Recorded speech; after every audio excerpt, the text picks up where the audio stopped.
Hello, people of the internet. It is I, GareBear890, back again with another video. Alright, so we have finished going over my PlayStation collection, and I decided it's time for the big N. I'm talking about Nintendo. So, of course, starting us off is the legendary Nintendo Entertainment System, which my parents actually bought for my brother, but he played it night and day, and that was a problem in their eyes, so they sold it. But luckily, they sold it to my grandparents. So the idea was whenever we would go visit them, we could play the NES. And so that's what we did. We would go and play the NES. And this is the original one that my parents bought all those years ago, that we played the heck out of growing up. And so luckily, I was able to inherit that along with most of the games that we had for it back then. But really, it pays to tell people that you're a game collector, because a lot of people have boxes of games just sitting in their basement or their attic.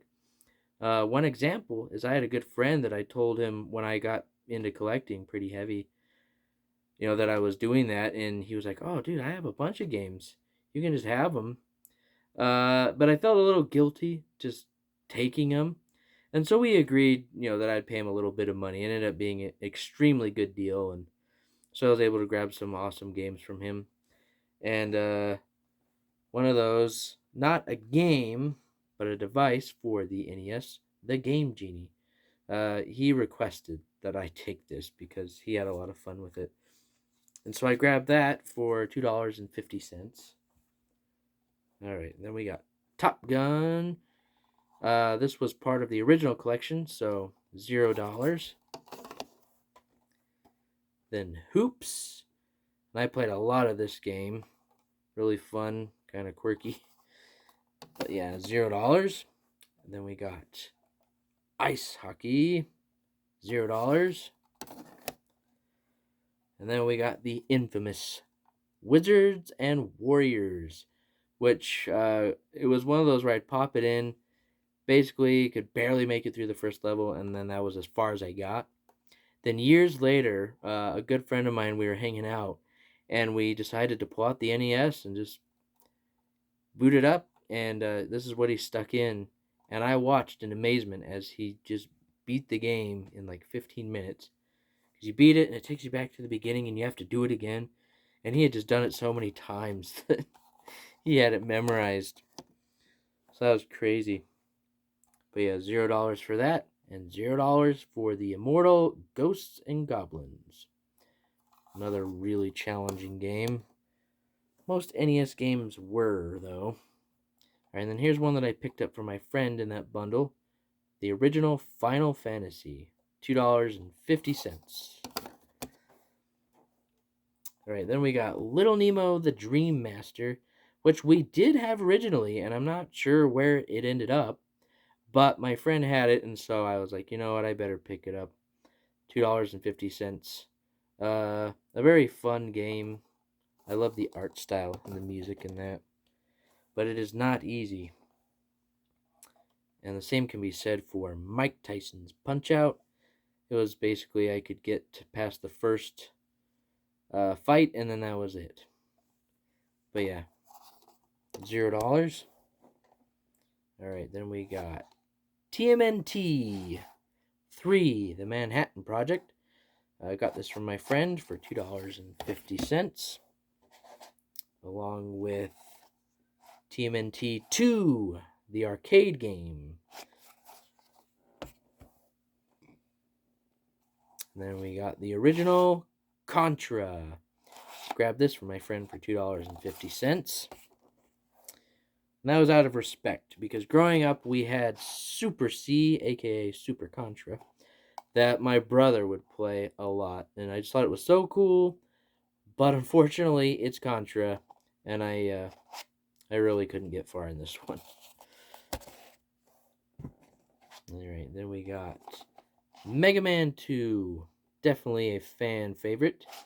$2.50.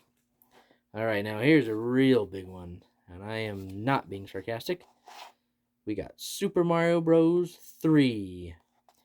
Yep. This one we played a lot. This was definitely like had to have been in the top 3 NES games that we were always playing. A lot of fun times with Mario. And same can be said for Super Mario Bros. And Duck Hunt, which came with the NES. We'd play that all the time, especially Duck Hunt. And so this was a variant. It was a slightly different label that I got from my friend for $2.50 that I decided to hang on to.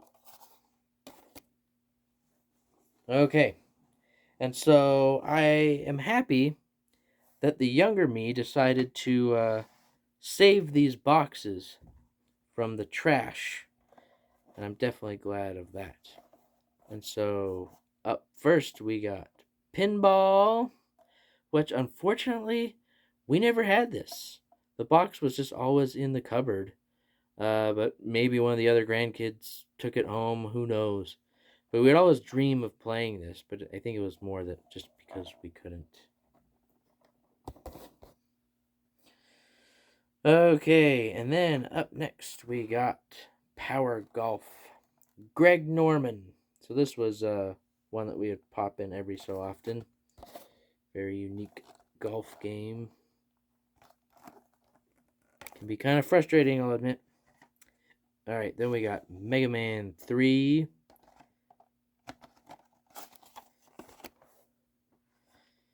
Alright, then this is probably another top 3 that we played.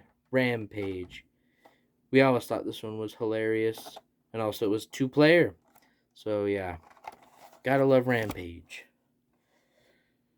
Oh boy. Battletoads! So this one could be the first level, sometimes the second, but that was about as far as it got. This was one of those kind of just sit back and watch the older brother play. But yeah, classic Battletoads.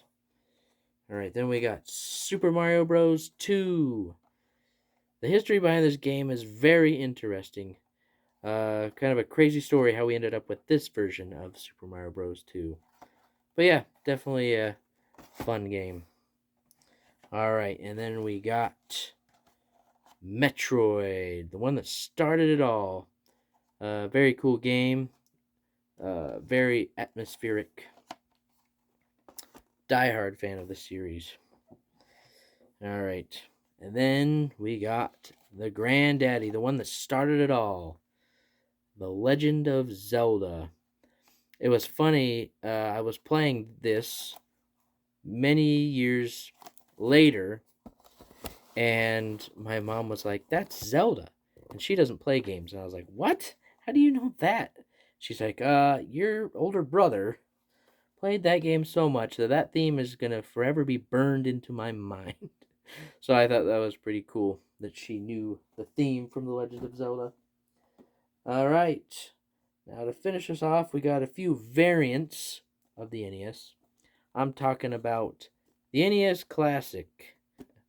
A very cool system, very well made, had some really fun games. A lot of them classic, of course. But this was extremely hard to find for quite a while. And so I ended up having to trade for one at first.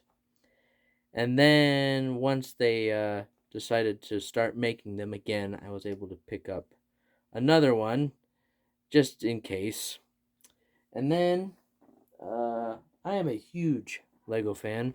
I grew up with Legos. I love Legos. Every once in a while, I'm like, man, I should just go buy a big old set just so I can sit down and build sets like I used to. But I don't know. I never make the proper time for it. But once they announced this beauty and this beauty, TV here, I couldn't resist. And so I definitely bought it as soon as it was available, built it, and man, it's pretty cool. All the detail. Got the functioning lid. You can even pop the game up, pull it out. And of course, it's Super Mario Bros. So yeah, anyways, this was a really cool pickup for sure. So yeah, that is my small NES collection. Tell me, what are some of your favorite NES games and cool pickups you've had? Well, anyways, thanks for tuning in, and as always, have a good one.